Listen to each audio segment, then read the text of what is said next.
Well, Dave, congratulations. You got the 3 points, but the performance was patchy, I think, to say the least, wasn't it? That's pretty complimentary in my eyes. If you say patchy, you know, listen, we weren't at the races today, and I don't want to take anything away from, because I'm wary of what I say, anything away from Burton, because I knew they'd be a lot better than they were when we played them last time, and they were. But we were so far off us, and that, I can only speak for us, that and some of that's down to what they did. And I knew that when I got the team sheet that we probably may not have as much possession as we might like, because they put 4 midfielders in there, and would give them lots of control. But we need to be better. We got off to a good start, and whether we deserve a goal or not, and had some decent control, but then lost our way through ill discipline off the ball, some really bad defending. We allowed the team that are have been the best set piece team in the league since Gary came in, to have set pieces by us not defending well at the top end of the pitch, and resulting in us having to defend 6, 7, 8 corners in the first half. And we're lucky to go in front. You obviously then half time we choose to make a change, a sort of tactical change really, to try and get some more control, and if they were having to jump, some races at the top end of the pitch that would have given us, we felt, some joy. But it continued in the manner that it did, without them having loads of opportunities and playing through us. We were frustrated, I suppose, by what we did rather than what Burton did.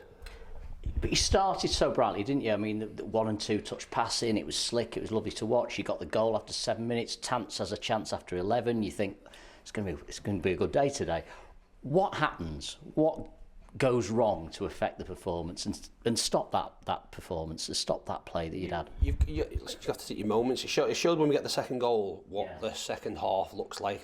The game at 2-0 is done. Yeah. The game at 2-0 is done, and we've got real control. If Tanto scores his chance 1v1, then 2-0 early in the game is a long way back here, and we can have real control and play the game how we want. We get that further down the line, but again, probably in the first half, there becomes a frustration because of us, because of our sloppiness, and it's not the time for asking players as to why they think it might happen or what it is. It could be because there could be a multitude of answers that they might give, but ultimately it did. You have to, momentum in games of football change, so we'll get a team sheet and they'll get a team sheet and they'll think we're going to do a certain thing and whatnot. We flipped it a little bit and changed to a 4, which caused them a problem. They then changed it excuse me, back round, and became almost a 3 with 1 up. Now that meant that we could have had real control, and the balance between control and trying to go and get that second goal sometimes can be difficult to get. We want to try and be positive. Maybe it was the answer to not be positive and just look after the ball and move the ball and wait for them opportunities to open up, because at times it did. We just didn't make anything from it. I remember one piece of play when Noyley plays Tanto through, and he's threw it in the middle of the pitch, and his pass lets him down, or his touch lets him down.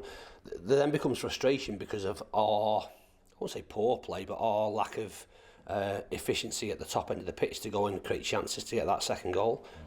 We try and wrestle that back at half time with the change that we make, and where we think we can get some opportunities with pace up front, because their centre backs were jumping. And our quality just wasn't good enough. It then just becomes more and more frustrating. You know, the part of the season, let's be very clear, I spoke about this before, where the jeopardy increases. So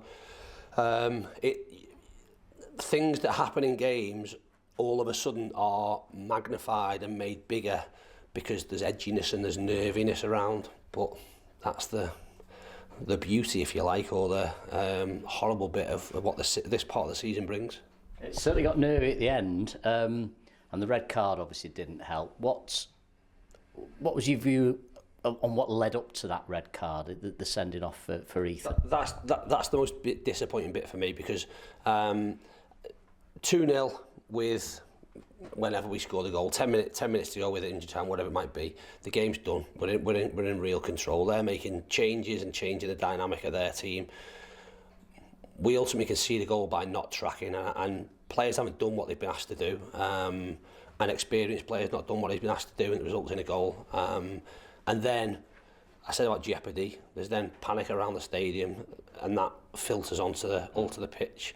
I didn't know Ethan had been booked earlier on in the game, and then as a consequence of Ibby not defending well enough in the first half and getting a yellow card, when we've got Lofthouse 3v1 against the touchline and we let him out and foul him and getting a yellow, he's then nowhere near close enough defending in this scenario down the touchline here. Gets rolled inside, allows him to drive towards our goal, and then again, very, very similar to the previous situation where you foul right on the edge of the box, which, again, I didn't know whether Ethan had said something. I didn't know it was a second yellow.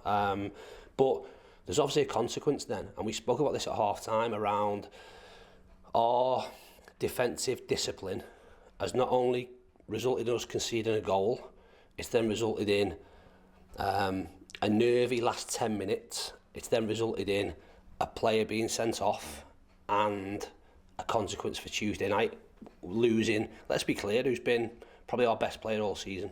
That shouldn't happen. That can't happen. If we're a team that want to be successful, then we've got to be better than that. We've got to be better than that, and people need to defend better.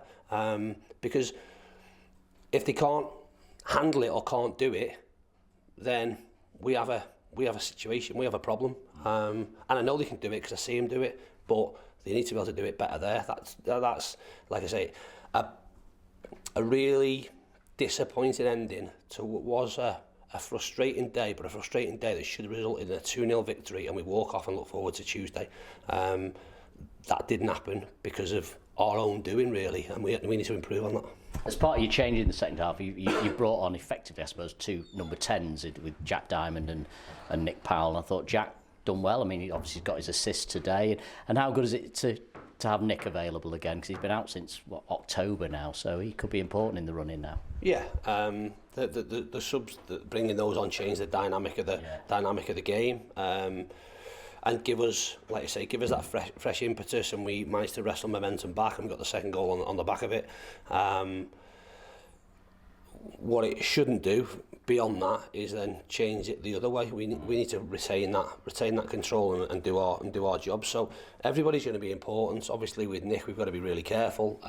It was probably a change that I would potentially have made at half time, but I'm probably looking at it and going, he's not got 45 minutes in him. So, and we've got that with quite a few players. Obviously, Fraser's just coming back. Mike is not really up to speed properly.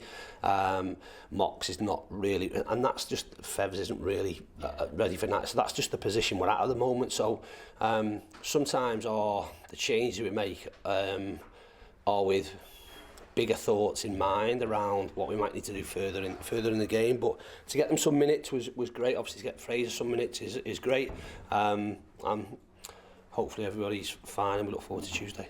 Yeah, Stevenage Tuesday, and again a tough game in prospect because of the way they'll shape up. I know that you can anticipate what it's going to look like, but it's likely to be a low block. It's likely they'll play on the counter attack. It could be a difficult game again. I'm not sure they will. I think they'll be pretty aggressive around how they go about it. I watched the game on Thursday. Yeah, they're unlucky, weren't they? Late Orient, very unlucky.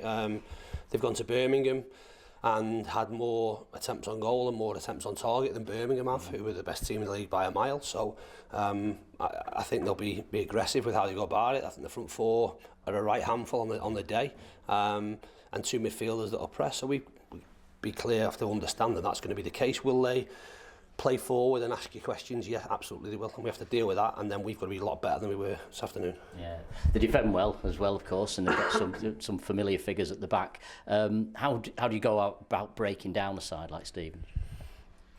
By being a lot better than we were today. Listen, we'll have opportunities to score. We're naturally a team that does that, and we'll have a game plan in place that will give ourselves the best opportunity against them. They're not too dissimilar to what they were when we played them down there, and that was a game where we were excellent in the first half and really poor in the second half. So For us, it'll be, I suppose, the positive that we have is that we can be pretty adaptable around our shape, around our personnel. And although we wouldn't like to it normally be the case, we're probably picking a team that's the most healthy and have the most energy and the most legs in order to go and put in a performance to back up a win that's today, and that win's crucial.